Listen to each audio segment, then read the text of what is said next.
This is Virgil Ortiz, and you're watching REED-BBS. REED-BBS, BBS. El Monstruo, David Benavidez, improves to 28-0, 24 KOs with a decision win. I believe it was unanimous over Oleksandr Gvozdyk. And keeping it a buck, but Benavidez, he was aight. He was aight in his light heavyweight debut, his light heavyweight litmus test. He was aight. He was actually, he looked very good early in the fight. Started well, was pressuring Gvozdyk from the outset, which was no surprise. We told you Gvozdyk likes to use the ring. He's a footwork guy. He's a touch and go, get in, get out, move, reset type dude. But Benavidez was working that body and slowed him down rather quickly. So then it got to a point, Gvozdyk just, stood his ground and would fire back when he could. He did it unsuccessfully, but it got to the point where Benavidez got fatigued. And I was thinking, okay, yeah, he's just waiting to get his second win. He's on his back foot now to get his second win. And the second win never came. It's not that Benavidez was dog-tired and barely made it to the final bell. It's just that there was a noticeable dip in his level of aggression, his output, the snap on his punches. That shit, by like the 6th, 7th round, 8th round, yeah. He was a different guy. It was a different fight. And though Gvozdyk wasn't just, he wasn't just like whooping Benavidez's ass or taking the rounds in decided fashion, he was winning the rounds just by doing more than Benavidez was. Now, it's his first performance at the weight hell. I immediately think of Oleksandr Usyk's first heavyweight fight against Chaz Witherspoon, which was nothing to write home about, to say the least. And Benavidez, he was better than Usyk was against Witherspoon.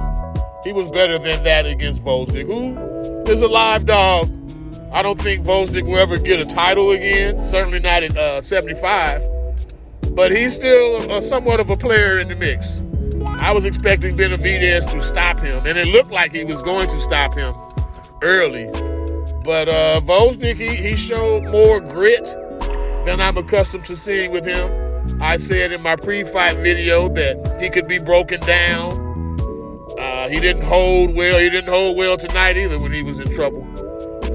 There's a frail element to Gvozdyk that David Benavidez was simply unable to challenge. There was no point where it was like, ooh, Gvozdyk's on. He's on the precipice of being stopped or dropped here. There was never that moment. Benavidez pieced him up, landed some real good shots with both hands, thudding shots, hard-ass jabs. But the effect, man, the effect. It's his first fight there. But we can say after one fight, his power did not travel with him. Power did not go up them 7 pounds to 175. They just did not. It did not, I should say. Doesn't mean it can't, though. And back to the second win that I was waiting on him to get. My man came in a little fleshy. Like I was saying, he looked fleshy. Riddick bow body. Looking like Larry Holmes, flabby and sick, like 50 Cent said in one of his rhymes. Now, yeah, Benavidez, he could have been in better shape.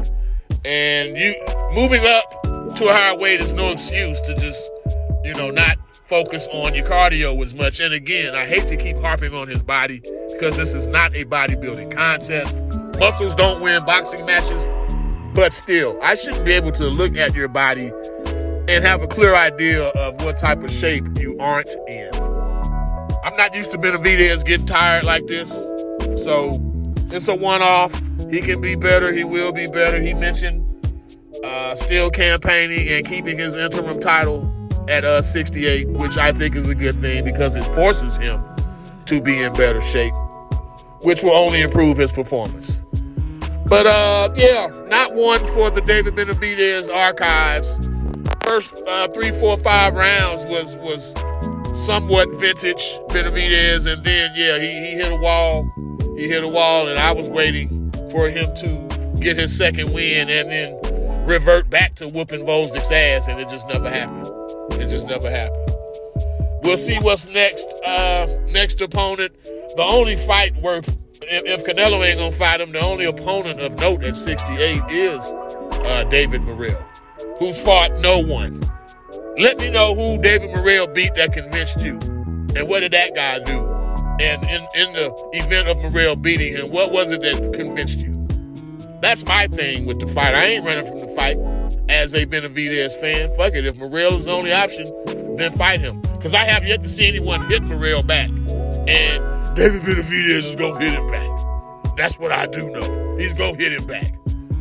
So no Canelo, Morrell, I guess. Or just sit back and wait for the Bevo Better Biv winner. Because His Excellency Turkey Allah Sheikh has all but promised Benavidez a shot at the undisputed light heavyweight championship of the world. So it's just a matter of Benavidez keeping himself in the mix.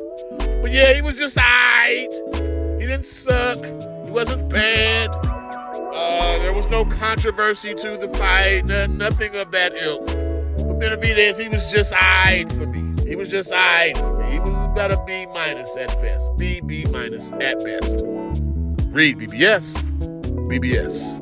Blackbird Sugar. Bachelor's in Boxing Studies. Television. Fred Sanford of the Fistic Arts. When all is said and done, there's nothing left to say